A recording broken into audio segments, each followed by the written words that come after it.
Le Conseil constitutionnel du Mozambique a rejeté environ 95% des litiges et infractions électorales déposés auprès des tribunaux de district par les partis d'opposition dans le cadre des élections présidentielles, parlementaires et provinciales du 9 octobre 2024. Selon le porte-parole de la Cour suprême, Pedro Natitima, seulement 5% des cas ont été jugés et condamnés et les dossiers ont été envoyés au Conseil constitutionnel pour observation et évaluation.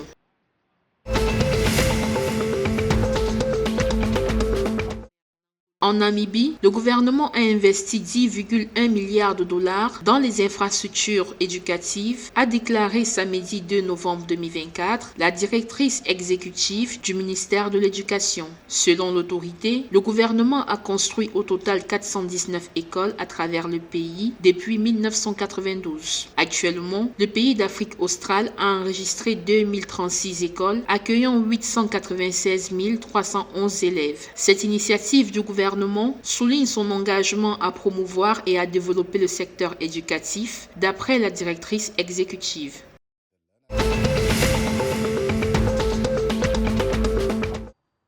Les économies de diesel du premier fournisseur d'énergie en Afrique du Sud, Eskom, ont atteint 13,7 milliards de rentes d'une année sur l'autre grâce à la suspension des délestages depuis le 26 mars 2024. Selon un communiqué publié vendredi 1er novembre 2024, Eskom a franchi une étape importante en matière d'efficacité opérationnelle, se rapprochant de son objectif de disponibilité énergétique de 70% d'ici fin mars 2025.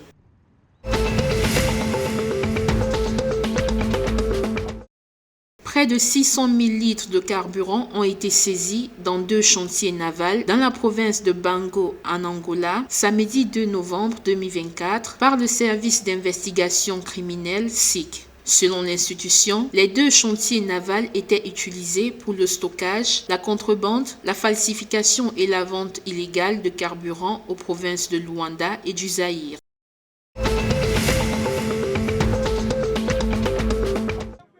Au Zimbabwe, le Scotland FC a triomphé face aux moins de 20 ans de Herentals 2-0 lors du match de la division One Northern Region Soccer League vendredi 1er novembre 2024. À travers cette victoire couronnée par plusieurs lots dont des véhicules, le Scotland FC a démontré sa détermination à obtenir une promotion en première division.